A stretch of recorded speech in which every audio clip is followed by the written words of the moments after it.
The second part to Jean de Florey, it's Manon of the Spring, really Jean de Florey Part 2. Let me tell you why I think this movie is great, coming up next.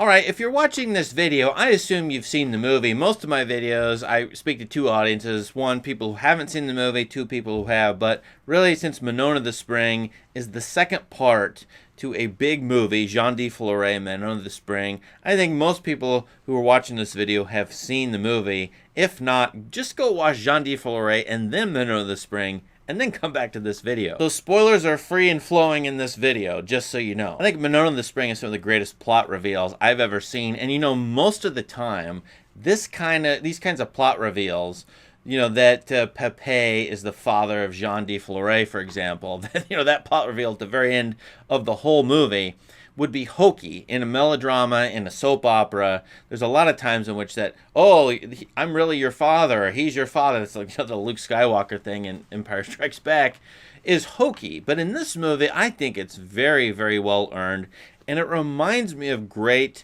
plays, great classical plays. In fact, I say that because I have an ancient historian friend, or medieval historian friend too, who claims that these movies are like Greek Attic tragedies. You know, a person like Oedipus Rex who discovers a familial relation he didn't know, and it kind of dooms him, as it were. Autrefois, dans un ouvrage profane, une tragédie grecque, l'histoire de la malheureuse ville de Thèbes qui fut frappée d'une peste dévorante parce que son roi avait commis des crimes. Also that there are individuals who are thinking they're going to take control of their own lives and they're in control of everything, but yet wider forces and the past are in control of them, and you know, it's hubris on their part to believe that. I think that's certainly the case with Pepe, the Soubiran family, and so on. Yeah, there are a lot of ironies in this movie. You know, Pepe at one point says to Ugolin, his nephew, that, hey, you've got to get married, but don't get married to one of your clan. Of course he can't, but he reminds Ugolin that the Soubiran family, you know, interbreeded, and that was wrong of them, and so the ancestral line needs to be, you know, it needs to widen out, as it were. This question of breeding is interesting in both films because the rabbits and the crops and people all need to live and to be generative, and these greedy farmers think they're being generative, but they're really killing people or shutting people down throughout the entire, you know, course of the movie. And turning off the water, losing water, is a threat to life itself, a threat to generativity, or being able to generate stuff, particularly crops. So it's really a life or death question, and a survival of civilization, survival of farming question, overlapping with humans, animals, and crops, and the land in this movie. But I was going to say, the irony is that, you know, Ugolin falls in love with Manon of the Spring, which is, he's over the top in love in a wonderfully, horrifically laughable way. And yet, as it turns out in the end of the movie, he would have fallen in love with one of his own family members, just as Pepe advised against, because, of course, Pepe and Ugolin do not know that Manon is one of their relations, or that Jean de Florey was. And yet, of course, at the end of the movie, even though there's a threat of interbreeding with Ugolin falling in love with Manon, that actually the Soubiran line continues on. So Pepe thinks that Ugolin is the last Soubiran, but as it turns out, that's wrong. He's completely wrong, because Manon is the last Soubiran, or will be the last Soubiran, of course, at the end of the movie, and she's going to breed. She's getting pregnant. She's pregnant at the end of the movie, and that's what Pepe lives to see. So the question of incest and then breeding come up in this movie, but the Soubiran line will continue on. That means this movie, I think, is not a tragedy against my friend. It's a comedy in that Manon survives. She gets the land, and she has a child, or she's going to have children. She gets married and has children. But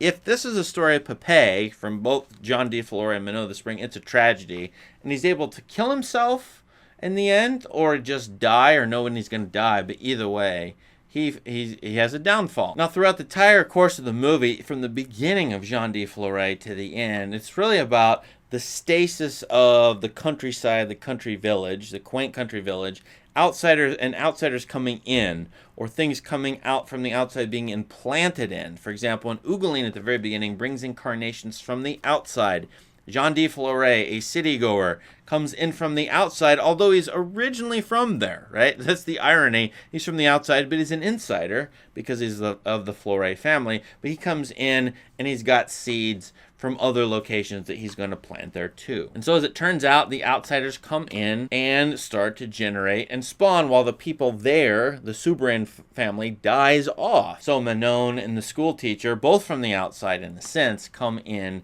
and they populate the land. Meanwhile, the Soubrans die off, and they had been there a really, really long time. And of course, these movies are about water, the eternal source of life in a way. I think there's hints at a spiritual dynamic to that, of course.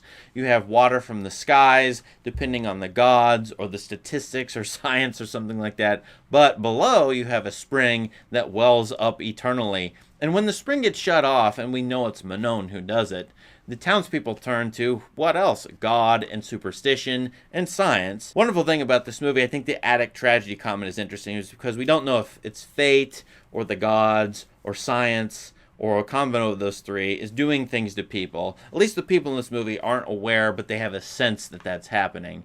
And yet, at the end of the movie, it's Manon who gives life to the whole valley, whereas her grandfather took life away several times in Jean de Florey, and then, of course, is dominating things, the carnation industry, in the second movie. So the question of water is tied to what's life-giving, life-affirming, and then there's a threat that life will be cut off from the entire village. Actually, one thing I should mention about Manon of the Spring I love is, well, Jean de Florey is about individuals and an individual war between, and Jean de Florey doesn't know this, but between him and the two farmers, it's very localized.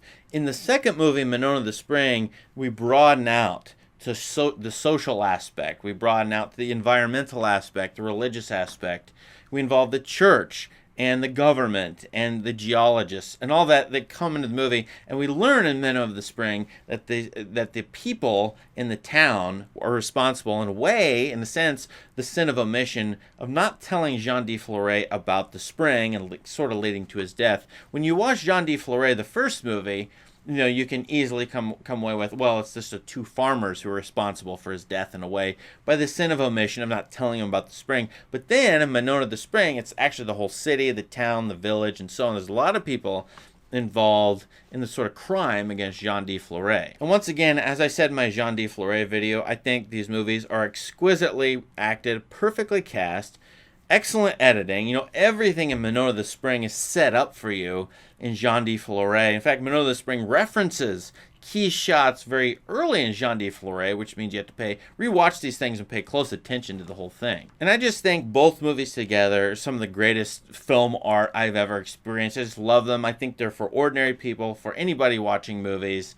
I think can benefit and love these movies. So what do you think of Manon of the Spring, the Jean de Florey package, both movies together? Let us know in the comments. Please subscribe to the channel for more great content. Thank you. Have a great day.